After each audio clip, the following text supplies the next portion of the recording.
Good morning, everyone, and hope you're enjoying the beginning of our virtual show in November with Gage Guild. Just want to say a few things before I start speaking about Decoder Pro. Because of the number of people who are here at the moment and through the session today, we'd like everybody to remain on mute, please, so that we don't get any background noise. You will be hearing one of my locomotives chopping away, so if you do have, if there's too much background noise, we will miss things. We are also recording this session so that we can display it later on the Guild website. So if you have any objections to being recorded or having your face seen, then you can always turn off your video. And that's on the bottom of your screen. You can stop video, but you can still remain part of the session. On most of this session, I will be sharing my screen to show you Decoder Pro working. So it doesn't really matter in this particular case how you have the participant shown on your screen, whether it's speaker view or whether it's in the gallery view. So entirely up to you to choose.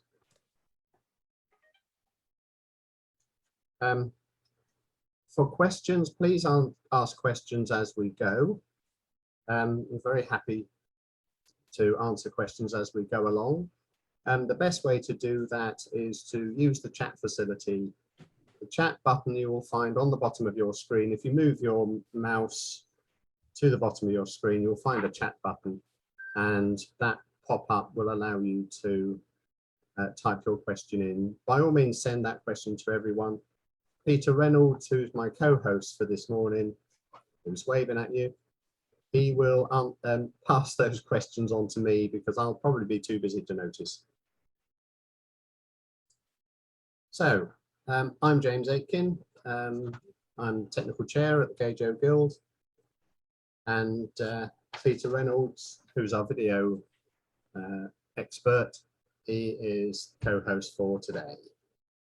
Right, so let us begin. Now,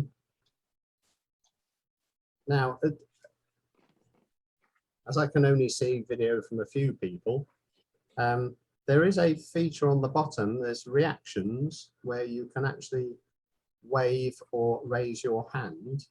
I was just wondering, has anybody used Decoder Pro if they like to press the raise hand button?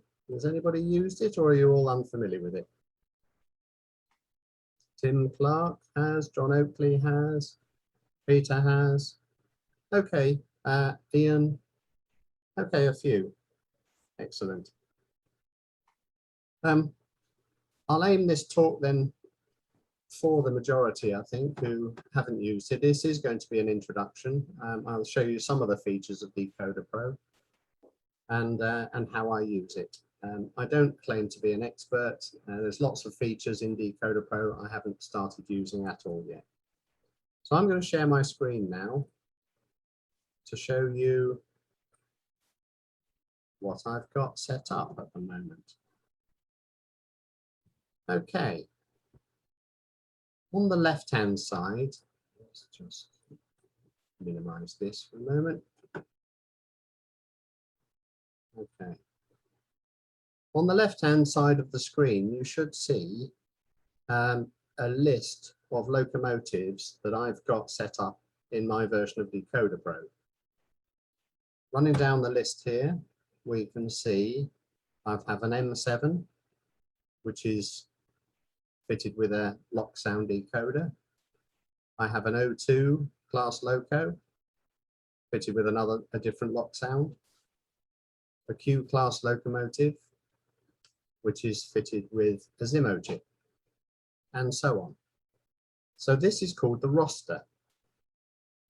The roster allows you to retain all the settings that exist in your decoder for all of your locomotives. Each locomotive setup is contained within a data file which sits on the hard disk of your computer. Now that is very handy. If your decoder goes pop for whatever reason, then you can replace it with a new one, and you would be able to set that chip up exactly the way the previous one was set up, as long as, of course, it's the same manufacturer and model. So having this roster feature is very handy. Now, when you in order to start with a new locomotive, or in fact, if you've already got a locomotive set up, right, let me show you how I communicate with the loco first of all. In the bottom right-hand side of the screen, you will see a camera picture of a chassis for my Q-class loco. That is connected to the computer via a device called a sprog, which you can see here. Okay, it's a small box, and out of one end is a four-way connector. The green leads go to the track, and the black leads go to a power supply. You can see the black lead going up to a socket on the wall above us. Out of the other side, where my hand is at the moment, you can see a white lead, which is the connection to the computer. That is a USB, standard USB connector. And that basically is the interface between DecoderPro and the track. And as far as the track is concerned, we are using that track for programming, but also for running the locomotive. Now, this box is available from Sprog. If you Google Sprog 2, which is this particular model, you will find that the cost of this unit is £55 at the moment, but it will need a power supply, the one I've got plugged in the wall, and that's an extra £10. So for £65, you've got an interface between your computer and all of your locomotives to set them up, which is actually rather less than a single decoder. The other bit of hardware that is extremely useful, and you will see why in a moment, is a rolling road. Here I've used a mustard rolling road, but it doesn't really matter what type of model that you use, as long as it conducts electricity from the track to the wheels of the loco.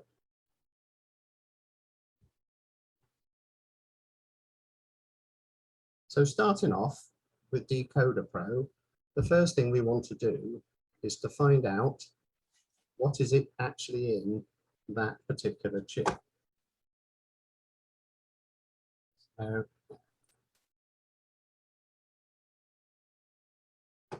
Okay. If you've got your loco already in the roster, you can use the identify button here, and you will see, I hope you can see, that the wheels of the locomotive are just juddering a little bit. And that indicates that the sprog is talking to the decoder. Whenever the sprog, your little box, communicates with the decoder, which is fitted on the loco just here, the wheels will oscillate. Okay? And it's a good indication that things are moving correctly. Having identified it, on the left-hand side of the screen, you will see highlighted in blue is the Q class. It reads the locomotive number, and it reads the manufacturer and model number of the decoder itself. And then it looks up in the roster to see if there's a match. In this particular case, there is. If you were creating a new locomotive, then you would press the new loco button on the left-hand side here, and you can then create a new entry. What that will do, we can actually do that. And this brings up a little window to create a new locomotive. One of the very useful things here is that you can read all the information from the decoder to identify it. So if I press the read type from decoder, you can, once again, you can see in the video that the wheels are moving, it's communicating. And once it's finished communicating, it will show you that the decoder is one of those 5. Now clearly Zimo don't provide enough information in the decoder to identify the precise chip, but usually it doesn't really matter which one you choose. It also will identify the kind of address mode that you're in, 2 byte or 4 byte. Sorry, 1 byte or 2 bytes, that's 2 characters or 4 characters, and its actual address. I don't know if you're familiar, but when DCC began, all locomotives were addressed by a 2-digit number. So you could have effectively 1 to 99. But that was extended, and these days it's more common that the address of your decoder is the same as the number on the side of the cab. Now obviously with British Rail numbers, which are 5 digits, we have a bit of a problem. So generally speaking, people leave off the first one. So that's how you would create a new loco.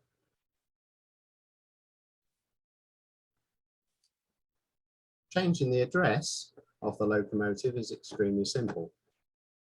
If we go to my Q class, for example, I will bring up the comprehensive programmer for this particular chip. And remember that it's the decoder type that defines what information you've got available here and what you can change.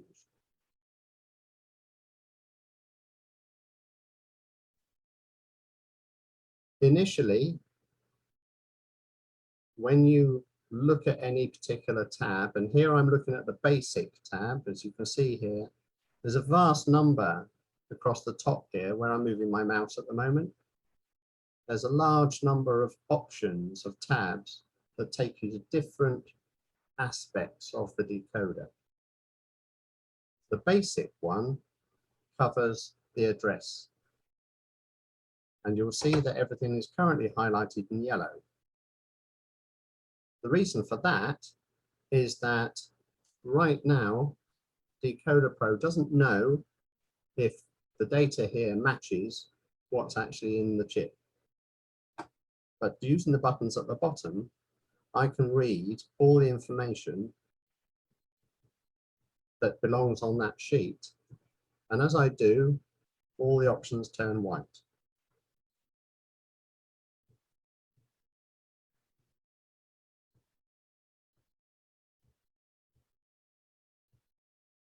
Good.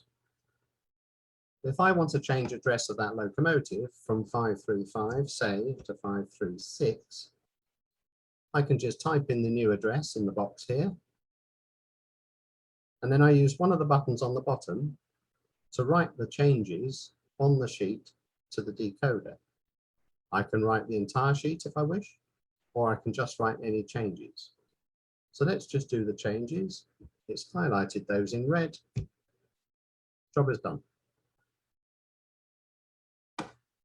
And now we can check to see whether that's actually worked by using the throttle. Now the throttle is sitting on the top of the screen here and looks like a calculator. You can see that you've got the function keys available.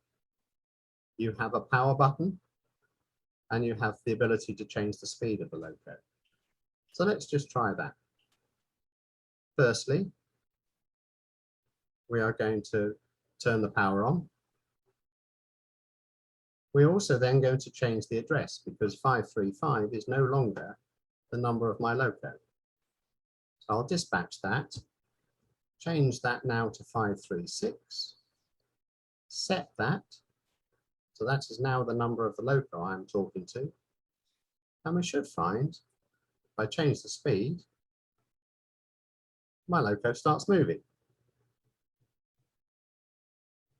off it goes. I can use the function keys to turn on things like the sound. So function key 1 is now turn the sound on. I can blow a whistle.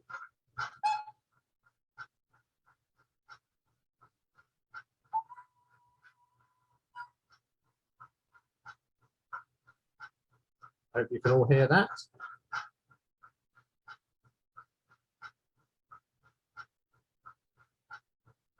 And I can slow that down.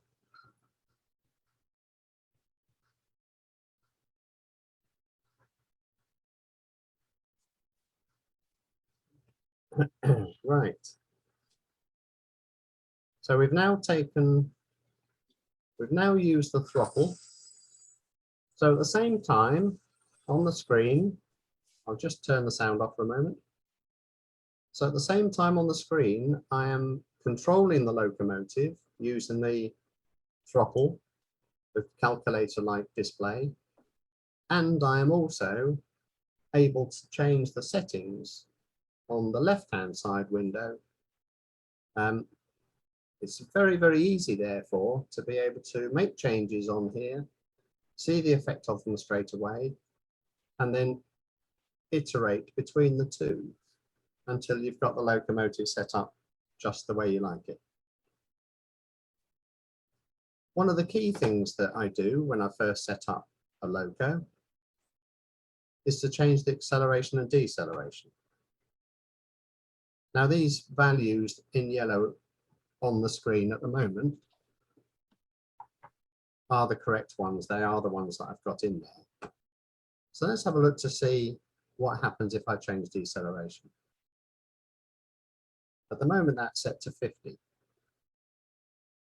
And it's a very personal thing, deceleration and acceleration, as to what you want the loco to do and how you want it to behave.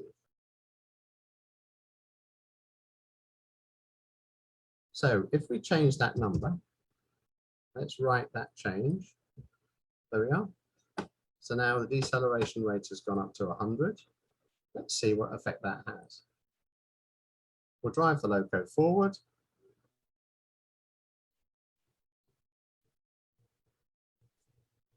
And then we'll bring it down to 0 quickly. And you'll see that compared to last time, that is decelerating much more slowly until it comes to a complete standstill.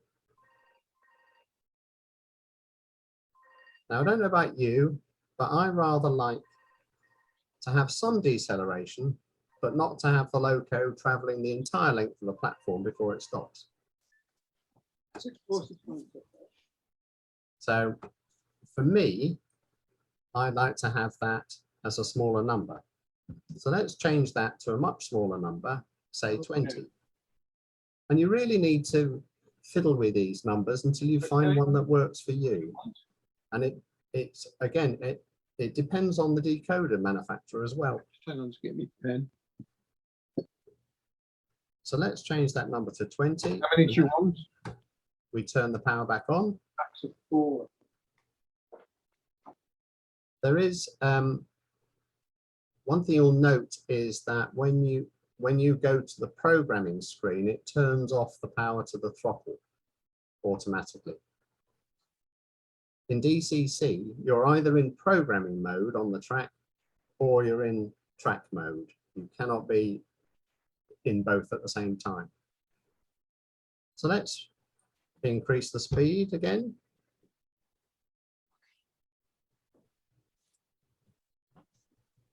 Okay, so we're toddling along now at about 30%. And we bring it down to a stop. And that stopped much more quickly. You could write that as 0. So let's see what that happens. Turn the power back on, back up to 30-odd%.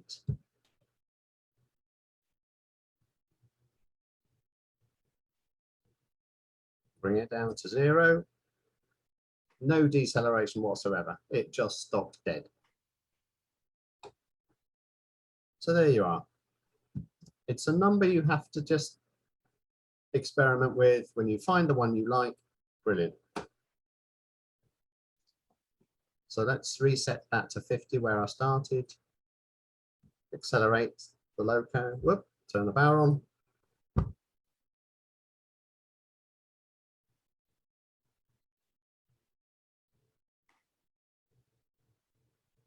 And then bring that to a stop. Of course, with Zimo chips, you have the F2 function, which is a brake. So if you do want to stop it more quickly, you can always press F2. That works very nicely on a throttle, not quite so well on this particular screen.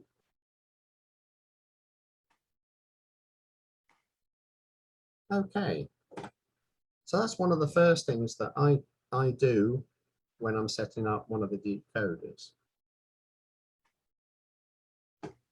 And really, acceleration rate, that works in a similar way to deceleration. Just change the value. The bigger the number, the slower it will accelerate. If you set that to 0, it'll just leap off in the distance. Highly unprototypical. So it's a matter of finding the numbers you like and setting them up. And then we can move on to other features. For example, you can set on here a speed table. And it could be that for something like Dave Paul's 08 diesel, which doesn't go very fast even at top speed, when you are at 100%, you might want to dampen that right the way down. And to do that, you can pull the end values down to stop it going too fast. I hope what you are seeing here is that, course a straight one, that it's very simple. You can see exactly what you're changing. You can see exactly what the settings are on Decoder Pro. And what you're not doing is looking at a book and saying, right, so I need to change CV94 to 50. I'm poking a value into that particular CV. This is very visible, very, you can see what you are doing. You can see that the box is called deceleration, acceleration. They're not a CV number. It's much more simple. And James, so yes. James, I've had a question from Ian. Yeah. I don't know his surname, but he wants to know where the throttle is on Decoder Pro. Okay. I replied to him that it's under actions on the home screen, but if you could just... I will indeed show you.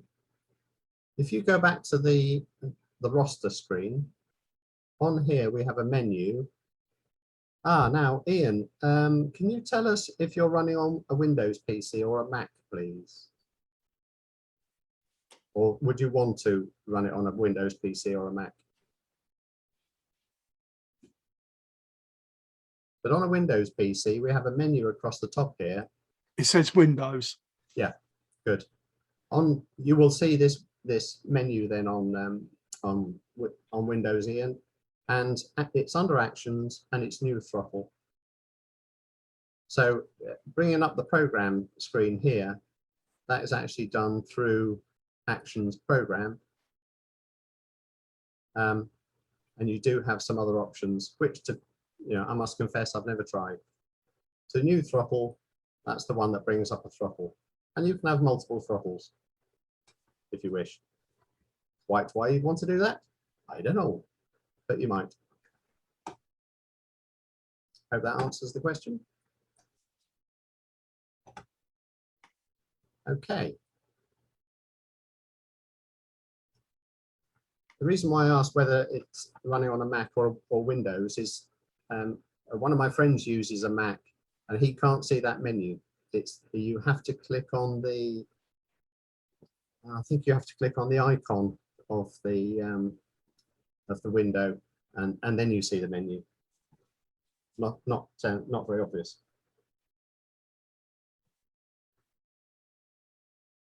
Okay, something else you can change. Now along here, you can also, again, this is a feature I haven't used, but you can fiddle with function keys and what outputs they control.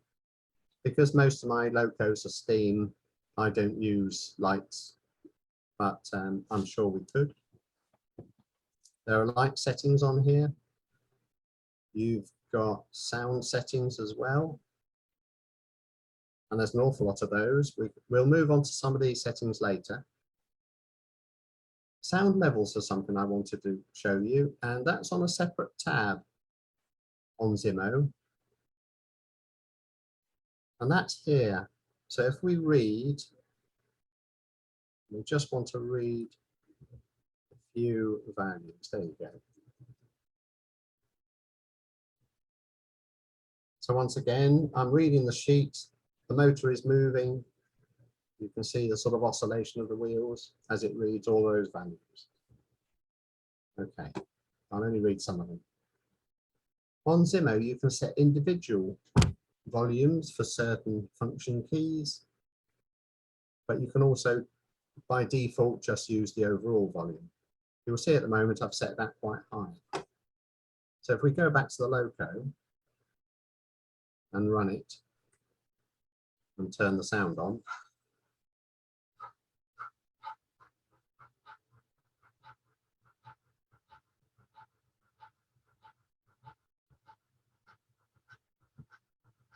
can you actually hear the loco sound?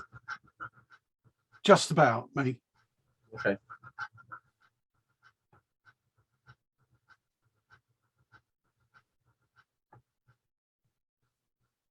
You should be able. Oh, dear.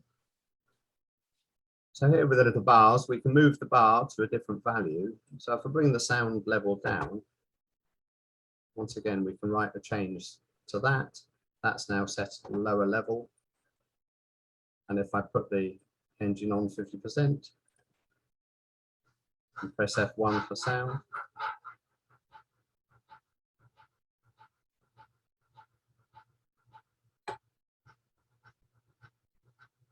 you may find that there's a limitation of the particular speaker that I've got set up here. I can cut the sound right down.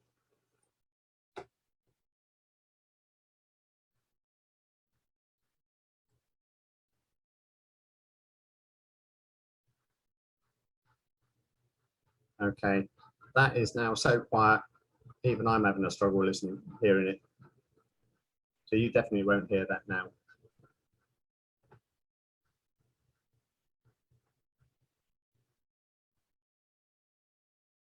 But once again, using Decoder Pro, it's extremely easy, extremely simple to make changes to your sound volumes, which again is something you're probably going to want to do pretty regularly.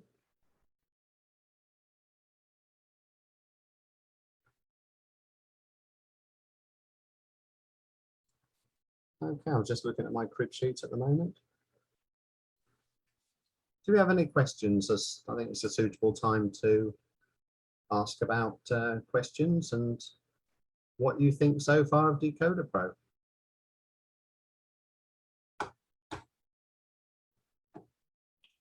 I think I'll stop the share for a moment. Right. 20 participants.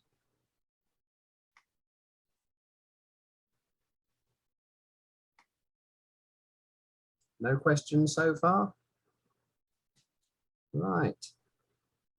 Can I ask people how who uses Decoder Pro? Once again, if you can raise a hand, so that would be a handy way of doing things. Sorry, not to use Decoder Pro. Who uses DCC? Okay. All right, quite a few. And how do you set up your chips at the moment?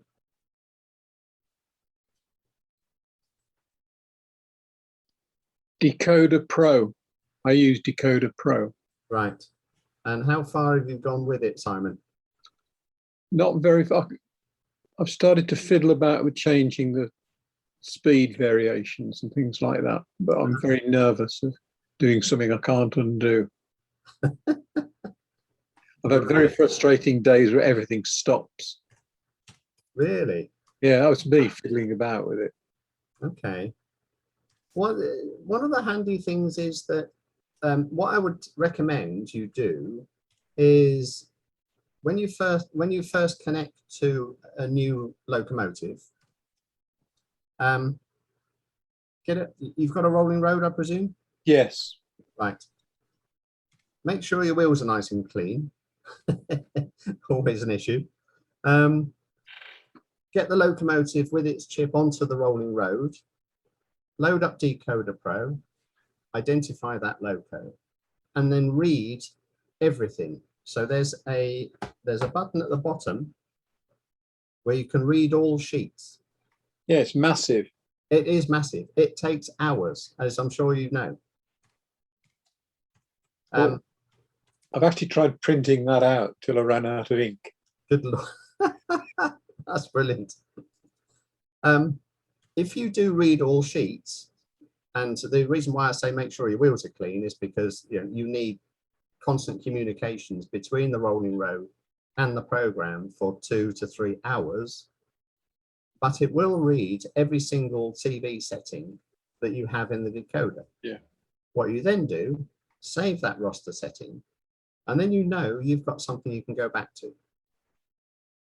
Because if you do mess anything up, you can reset it to where it was at the beginning. Yeah. And I think that allows you to play safe, and I hope that will give you some confidence to make changes and think, if I mess up, it's fine. I can always put it back again. I've always managed to fix it in the end. Right. So what are your thoughts of DecoderPro? Do you find it useful? Brilliant. Yeah. Absolutely brilliant. I've been using it for about 8 years, I think, quite a long way back. Okay. So I've got all the locos on it. Right. So I tend not to fiddle with it now. Every time I watch something like this, I'll take some idea back and try it out. Okay. One of the complicated items in here, I don't know if you've tried it very much, is getting the sound to run correctly. Yes. And that is, once I find it, it's on here somewhere. There's so many tabs, I forget where it is sometimes. It's the virtual cam chuff frequency. It's this value here where I'm moving my mouse at the moment, these two numbers. So let's just read. Oh, sorry, can you share screen? Yeah, sorry about that. I've just realized I'm not sharing, am I? Apologies, everybody. James, Arthur has a question for you when you have a moment as well. Fire away, Arthur. Go for it. It was about, he sent me a chat about when you did the sound thing, you only adjusted the F0 setting and all the other ones were 0. He said what he said was hold on, let me go up. He said F1 sound and all the others were set to 0. Is it either or overall for the settings? Right. There's an overall setting of volume, which applies to every function key and every sound, but you can override individual ones themselves. So if, for example, you wanted the whistle to be quieter, you could set the whistle to a different sound volume to the overall one. And you do that, well, let's give it a go. That's something might give Simon some confidence. It's something I haven't tried before, so let's give it a try. Okay. So I've just completed reading the sheet for the sound behavior. And we've got two numbers here in the middle of the screen. I'll come on to Arthur's volume thing in just a moment, if you don't mind, sort of halfway through this. The virtual cam chuff frequency is currently set to 103. and the steam chuff frequency at speed step 1 is set to 10. And the Zimmo uses those two numbers to produce the chuff at the right point of the rotation of the wheels. So I need to go back to volume again, Zimmo sound levels, and I need to change that volume so that you can hear what's happening. So let's write that overall volume. So going back to our throttle, let's run the engine with sound on.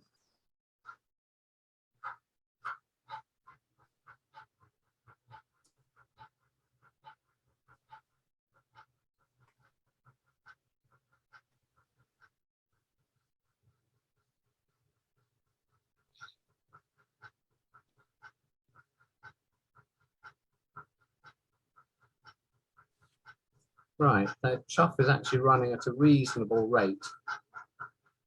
It's not exactly right. It's actually running a bit, it's chuffing too slowly, I think, at the moment. Let's just stop that for a moment. And if we press F3, which is the whistle, that is producing a reasonable level of sound. But we should be able to set key F3's sound separately. So we'll set that to 86, whereas overall volume is much higher. Turn it back on. And now F3 is a lot quieter than the overall sound was. F4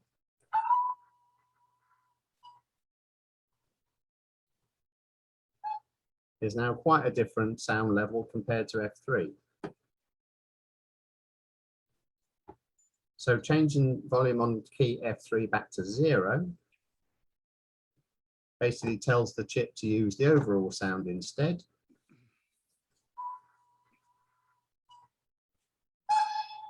So that is now a lot louder. So going back to Arthur's point, yes, you do have control of individual sound levels for different functions. And you have the whole set here.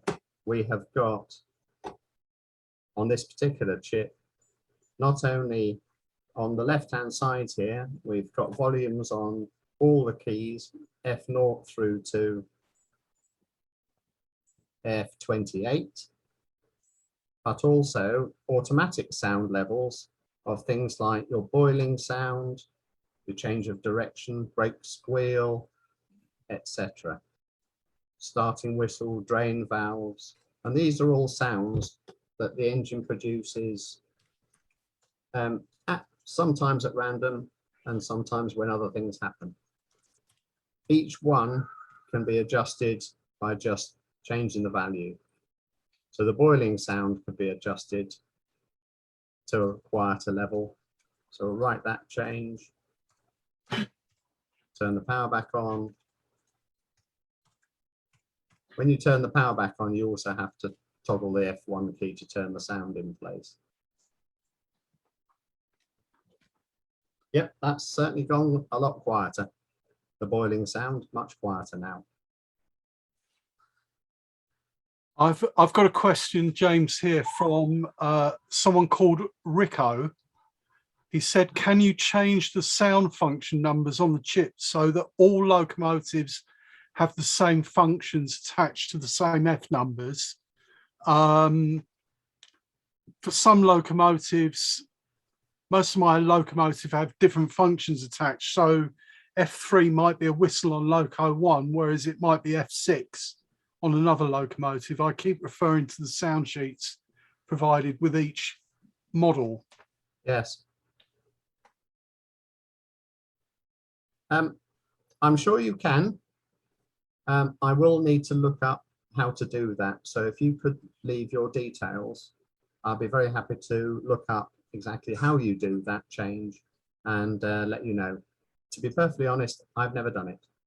And it's something that, like you, it would be very handy if everything was the same. For example, on Digitracks, on Soundtracks chips, F11 is the brake, on Zimo it's F2. So having some consistency would be very desirable. And I have a feeling it's done on this function map here, where you're tracking like function 2 or function 1 to FO1, function 2 to FO2, function 3 to FO3.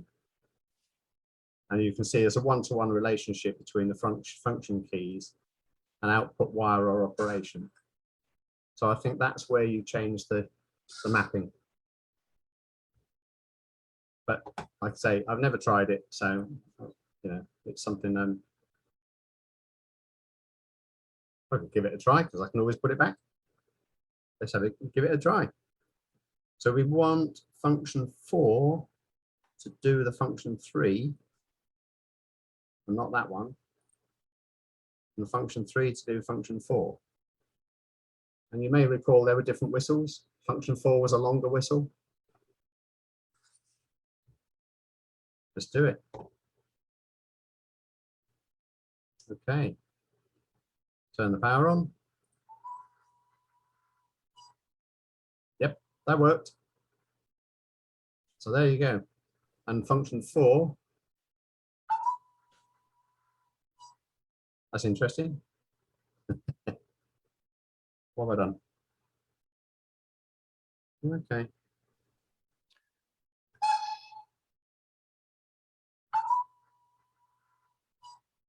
No, that doesn't seem to have worked. I thought it did for a moment.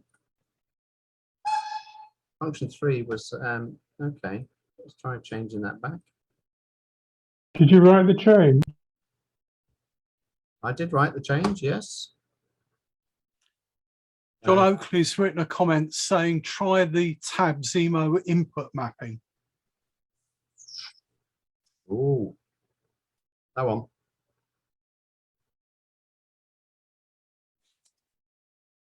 See manual for further. Interesting. Input mapping for functions are 0 at the moment. Internal F3. Okay. Everything's set to 0 in there at present. So it says see manual for further details. I think that would be extremely wise. Default 1-to-1. Yeah, 0 is default 1-to-1 mapping. 1 to 28. F1 to F28 in both directions. Okay. Yes. Rather more complicated than something I might want to do. I suppose what I could do, once again, it's easy to reset. So let's try. Let's say that F3 goes to 4 and F4 goes to 3 and see if that works. Okay.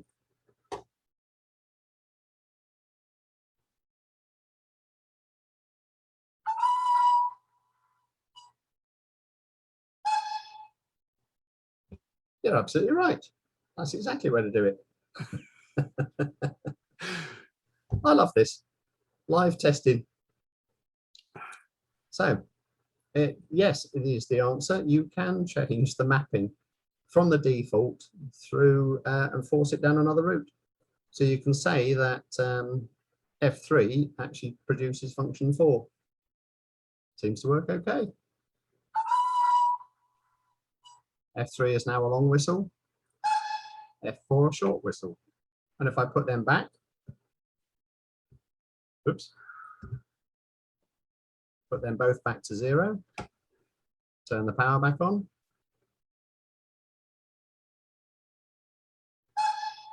And now F3 is a short whistle. F4 long whistle.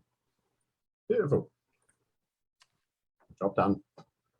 Another question, James, has been asked about, where is it? Is it possible to change the button description from, say, F3 to whistle, so it's not so important to have the same function mapping between locomotives? When you say change the description whereabouts on this screen? Tim Clark asked the question. Maybe if he can unmute, he can explain it Yeah, a sure. bit better. Please do, Tim. Hi there, yes, Tim here. Can you hear me? Yes, indeed. Okay, right. Yeah, no, I was just saying on the throttle setup, Oh, yeah. I think you can change the button descriptions so that rather than saying F1, F2, etc., you can actually change them so they say whistle and clanking or whatever you want them to say.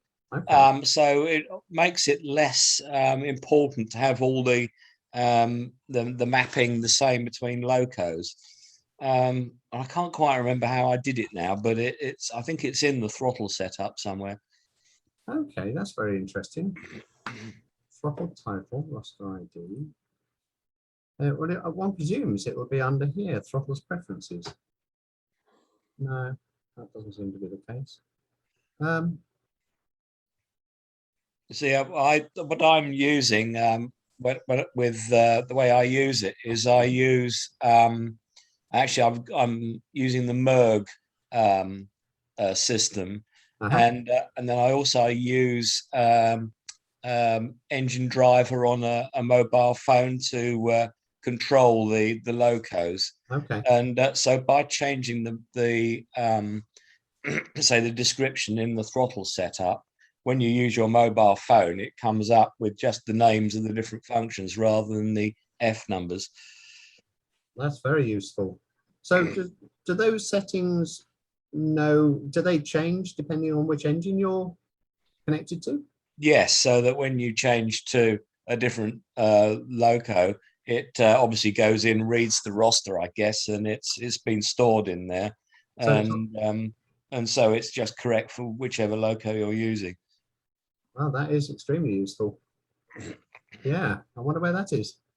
Yeah, I mean, I don't use it very often. I must admit, once it's done, it's done. So I can't remember exactly where I did it, but it's. I think it was in the where you set up the throttle. Right, very interesting. Okay, thank you for that. That's something else for me to have a look at. I'll write that one down. So you can see on your screen now, you've got one of the buttons that says light on it, isn't it? Indeed, Instead of an F number. Yeah. And you see, so you could just change those so it, it would say whistle instead, something like that. Yeah. I like it. Mm. And if that's on a per roster or per engine basis, that's right. Yes. Yeah. Okay. Well, there you go. I'm learning all the time. I've got a comment here from Craig Lennox saying JMRI manual says remapping depends on the chips installed and the function mapping pane can be used for some of them, although it warns you to only remap functions if you know what you're doing. Yes. I wouldn't disagree with that. No, nor would I. The other thing I'd just like to mention is that most chips have an ability to reset them to factory. I think it's if you write 8 to something like CV3, it resets the chip so that if you've gone through and made lots of bit of a mess of things and you're not happy with it, you should be able to reset it back without having actually recorded all the CVs to start with. Okay. I mean, going back to the point I made with Simon, that if the very first thing you do is to do a read all sheets so that it reads the entire chip, save that, and then after you've done that, then start to fiddle, you shouldn't have that problem of having to reset to factory. I would imagine that one of the problems with resetting to factory settings is that if you've bought a loco from Dapol, for example, with a chip that's nicely set up by them, that you would be undoing all of that work. I think it depends on how they've done it. Okay. For instance, on the chips I've bought from YouTube's, then it just sets it back to how they sent it to you. Okay. Of course, the problem is, of course, is if you've gone through and done all the changed settings and chuff rates and things like that to get it just how you like it, you do need to save that, because otherwise when you reset, you lose all of the modifications that you've made yourself. Indeed, absolutely. Yeah, I think it's you know, as with a lot of things, you know, Decoder Pro is immensely powerful, but you can still screw things up pretty badly. And it's a case of taking things one step at a time, trying things out as I've done today, finding out if they work or not, but remembering what the settings were so that you can always go back and reset them the way they were in the first place. But one of the benefits here is that because you can see everything as an English description, you're not trying to remember CV numbers, and it makes setting up your chip so much simpler. And most of us have got a decent number of locos, so you know, to have a complete roster setup of our locos is fantastically useful. I mean, going back to basic, I think one thing I'll try and remember to do is to reset my loco number to where it was when I first started this, which is 535. And there's a reason for that. 535 ran out of Eastleigh, and my layout's in Ilfracombe area, so it kind of needs to be a local engine. 536 is probably over in Tunbridge Wells somewhere. So let's reset that, dispatch that, reset my loco number, set that on the throttle, turn the power on, and let's make sure I'm still talking to it. Yes, hurrah. I haven't lost it. Good stuff. James, a question was asked much earlier about saving your roster to an alternative location rather than on your PC, to say like a USB stick, and I replied that it should be in preferences in the startup. Can you just confirm that? Yes, that's an interesting one. Let's try preferences.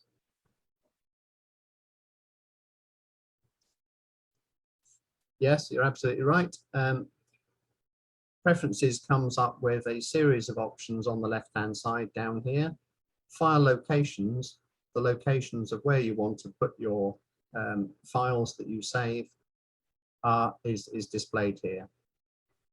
So at the moment that goes into a user area on my PC, but you can set that to an alternative location.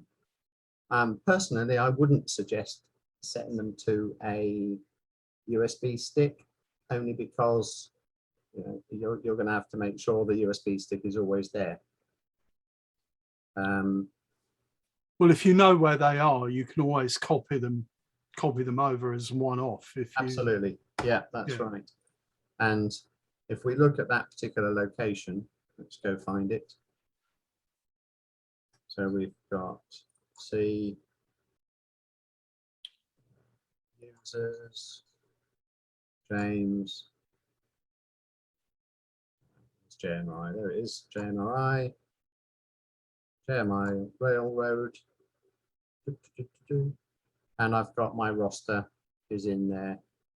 My roster XML is the file that contains just the list of locos, but if you look in the roster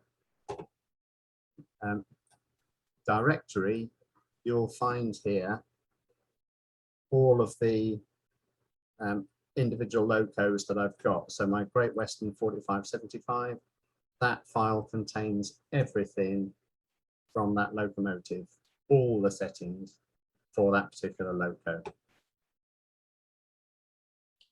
And that's the complete set. So you would need to back up not only your roster file here, but also all of this data as well. That's the critical one. And I think once again, you know, going back to Simon's point about you know, losing settings or making a mess, you will see here that we've got a file called XML, but we've also got a back file. So the backup file is the previous settings to the last save. So you've got what you've just saved, and you've also got what the settings were before that.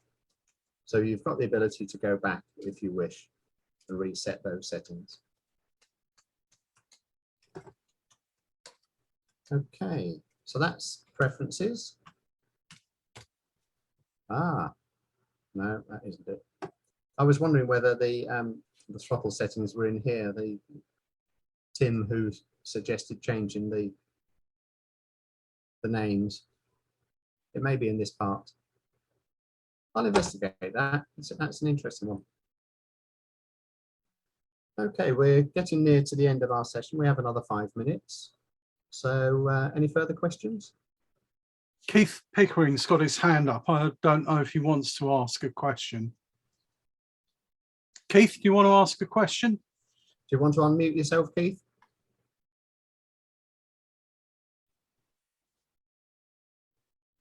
No. No. No. Fair enough. Right, what I can go back to then is changing the chuff rate. So that was, I need to find it. There's so many tabs on here. It's very easy to lose where you are. There it is. It's on the sound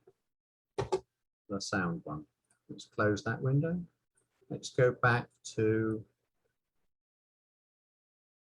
our locomotive with its chuff on.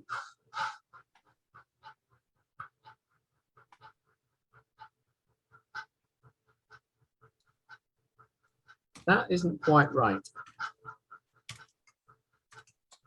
Not bad, but it's a bit out. So let's have a look to see what happens if I change that number dramatically.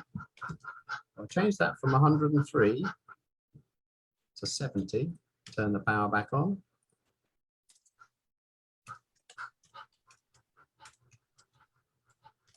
And now the chuff rate is running far too quickly. So that needs to be slowed down. So it was 103. I'm now going to change that to 110. Turn the power back on. Turn the sound back on.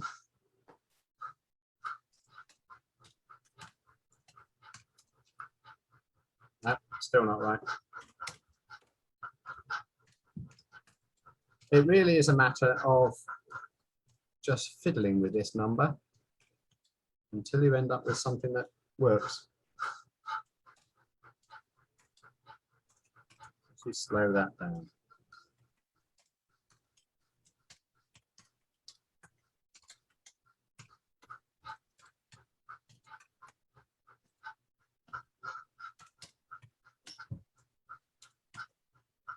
That's a bit better.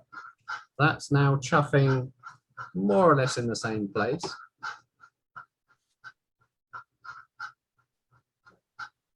It's a little bit too slow, so we need slightly more.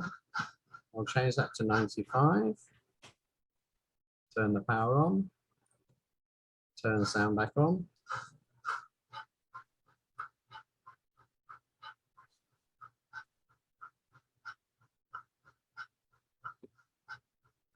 That's not quite big enough.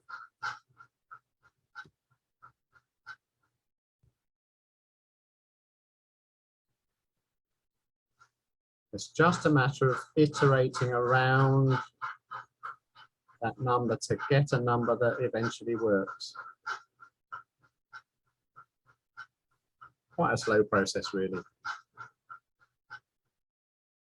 Okay, well, we are now at the end of our 1 hour session on Decoder Pro. I hope you found that informative. I've learned something new today. I've been brave enough to try something that I've never tried before. And I haven't broken it. So that's got to be a good thing. Thank you very much indeed, everybody, for attending today. Thank you. And we hope you enjoy the rest of the virtual show today. Thank you. Thanks, James. Thank you. All right. Bye, everybody.